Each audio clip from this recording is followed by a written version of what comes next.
Hello friends, welcome back again to engineering tutorial.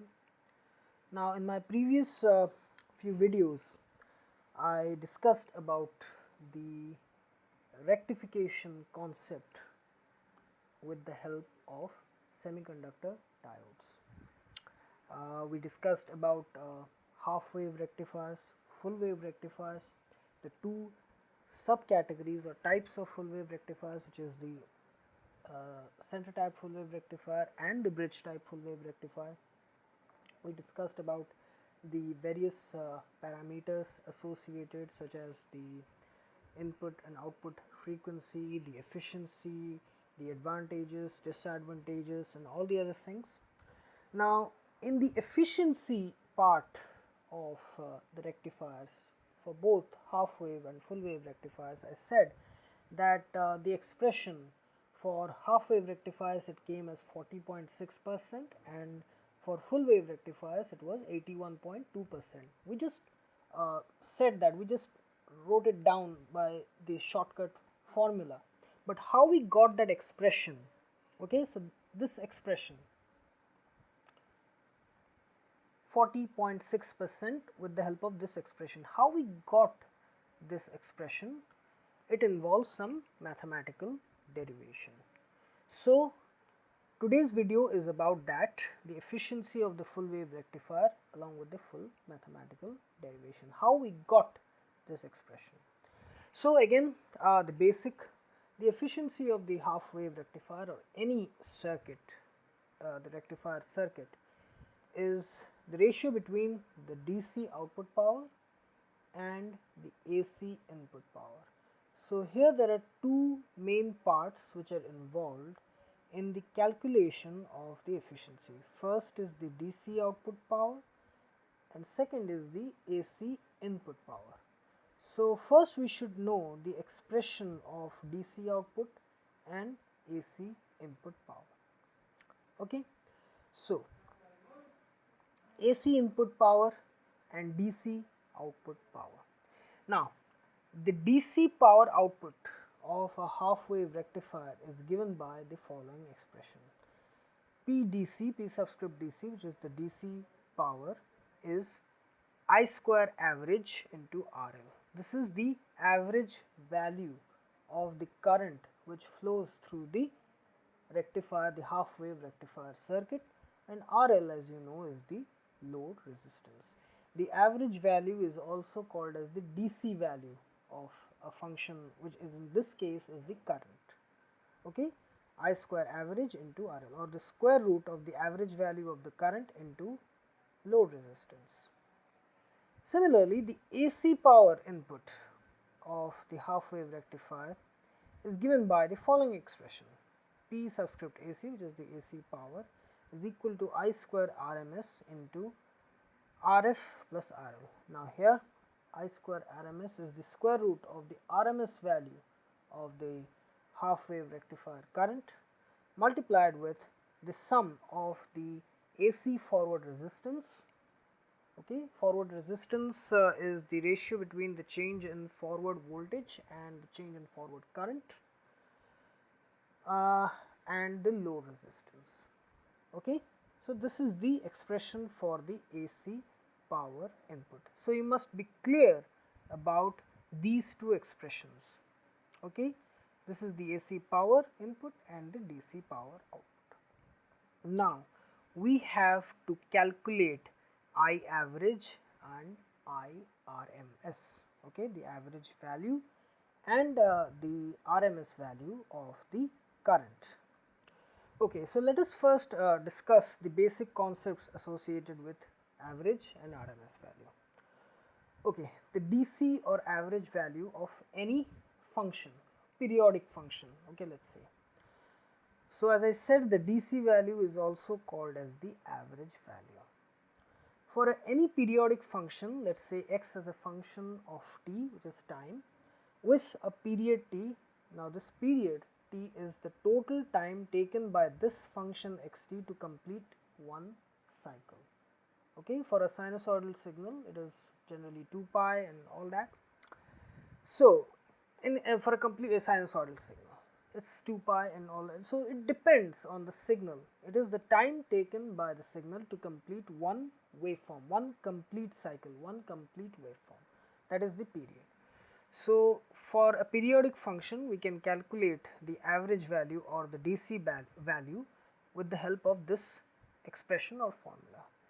1 by the time period with the function integrated from 0 to t over the entire time period. Okay. So it is 1 by t integration of xt from 0 to t. Okay. So you are clear about the average value or DC value of a function. Next is the RMS value.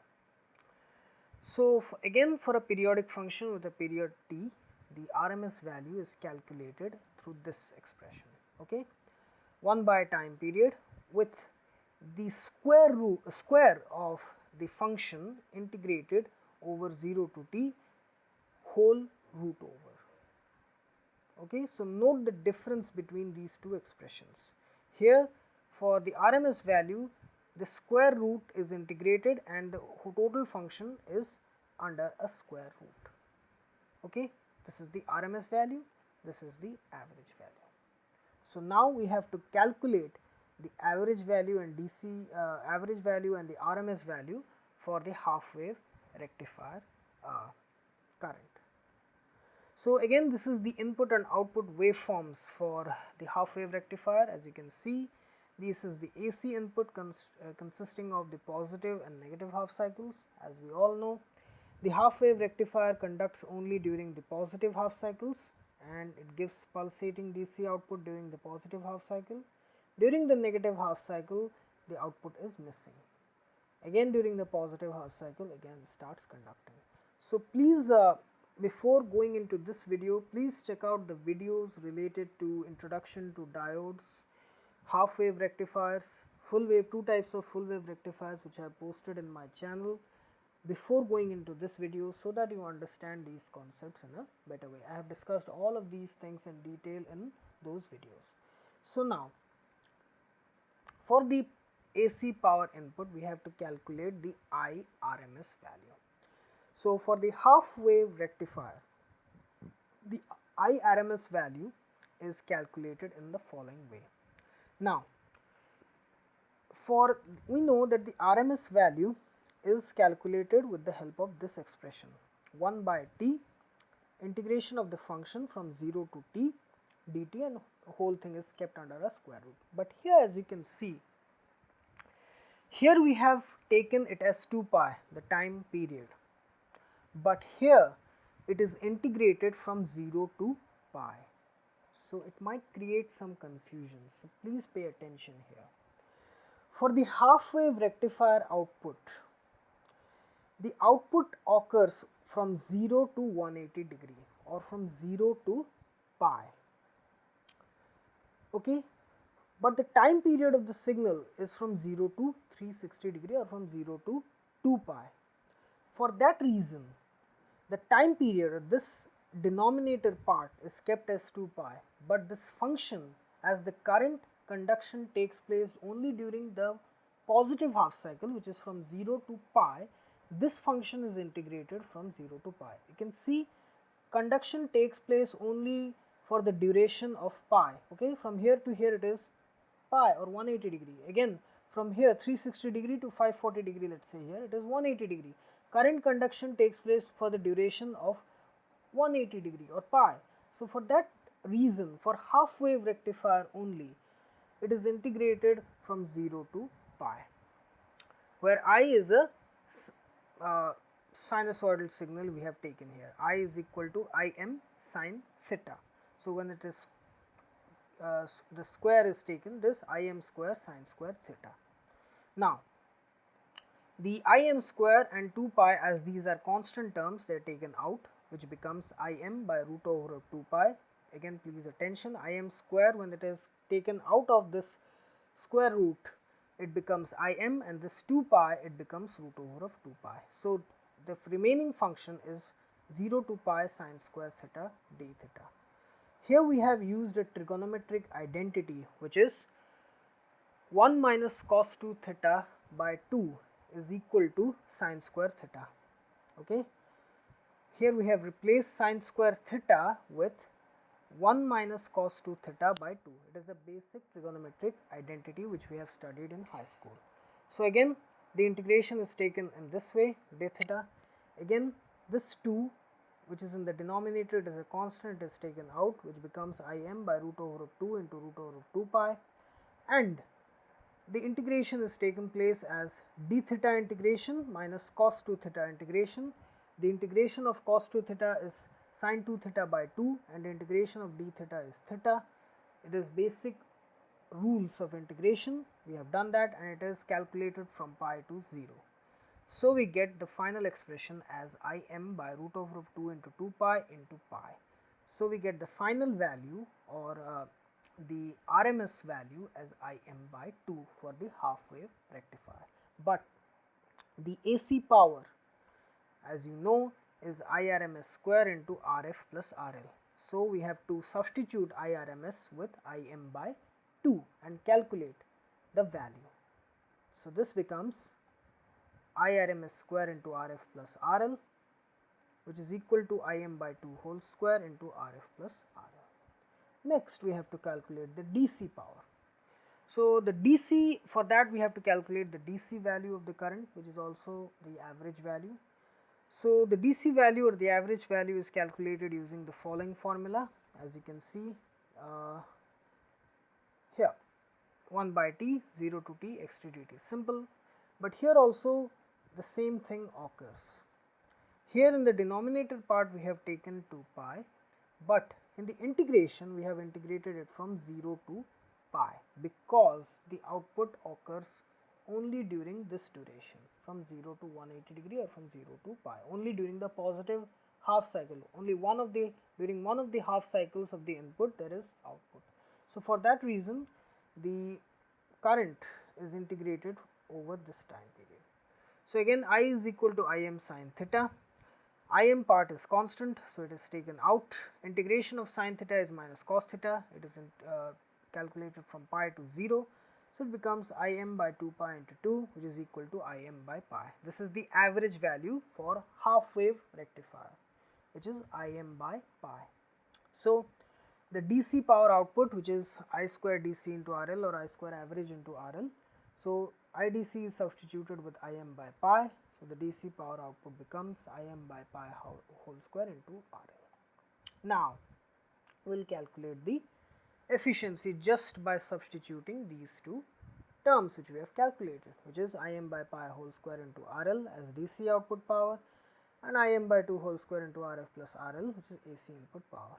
So when we calculate, we get this expression. So if you can calculate, Im gets cancelled and we get this expression by multiplying RL in the denominator on both numerator and denominator. We divide RL here and also RL here. So we get 1 plus RF by RL, which is 0.406 by 1 plus RF by RL. Okay, you understood? We first Im gets cancelled. We divide RL here and also RL here. RL in the numerator we divide and also in the denominator we divide RL. So we get this expression as 0.406 by 1 plus RF by RL. This ratio is very less as compared to 1. It is negligible, so it is ignored, neglected. So we get this as 40.6%. Okay, so here we have derived the entire expression. So first we derived the expression of the average value of the half wave rectifier current, then the RMS value of the half wave rectifier current, then we calculated the DC output power, the AC output input power, then we calculated the ratio here to get 40.6%. Next, another important parameter which I missed in the other videos is the ripple factor. As you know, the output of the rectifier is a pulsating DC output, okay, pulsating DC, it is not smooth DC. So there are some ripple components associated in that pulsating DC waveform. So that ripple factor is defined or it is calculated as per the following formula, which is the RMS value of the AC component divided by the value of the DC component of the current, the half wave rectifier current, which is equal to IAC by IDC. Now, the RMS value of any function which consists of both DC and AC parts is calculated by this expression. You know it's from network theory and other things. It's IDC square plus IAC square, which is the DC component square and the AC part square. So, we can calculate the IAC part as IRMS square minus DC square. So, we got this numerator, IAC is equal to IRMS square minus IDC square. Now, pay attention, we have already calculated the IRMS and the IDC before. Okay, here IRMS is equal to Im by 2 and IDC is equal to Im by pi. So, we can easily calculate IAC by substituting the values of IRMS and IDC, Im by 2 whole square minus Im by pi whole square. Okay. So, ripple factor is equal to IAC by IDC, it is equal to 1 by IDC into IRMS square minus IDC square. Okay. So, you can see I have just trying to calculate the ripple factor. So, we have just added IAC by IDC, which is equal to IRMS square minus IDC square by IDC. So, we get this expression finally by taking the IDC inside. So, we get this expression because IDC square once get divided, we get 1 and we get IRMS by IDC whole square. So, for the half wave rectifier, we substitute the values of IRMS and IDC, which is Im by 2 by Im by pi whole square minus 1, which comes as 1.21. So, this is the ripple factor for a half wave rectifier. So, here we have derived the expression for the efficiency of the half wave rectifier. Okay. So, first for that we have to be clear about the expression for DC output power and the AC input power. Okay. Next we have to calculate the DC or the average and the RMS value of the half wave rectifier current using the following expressions. Okay. The formula for calculating DC value and the formula for calculating the RMS value. Then we calculated the AC input power and the DC output power. Then we just substituted the values in this ratio and we got the efficiency as 40.6%. Next we discussed another important parameter, which is the ripple factor. By this formula we are already clear about the RMS and the average of the DC values. So, we just substituted these values and calculated the ripple factor as 1.21. So, I hope you like this video and please subscribe my channel Engineering Tutorial for more such videos related to electrical, electronics, communication and instrumentation engineering. Have a great day. Thank you very much.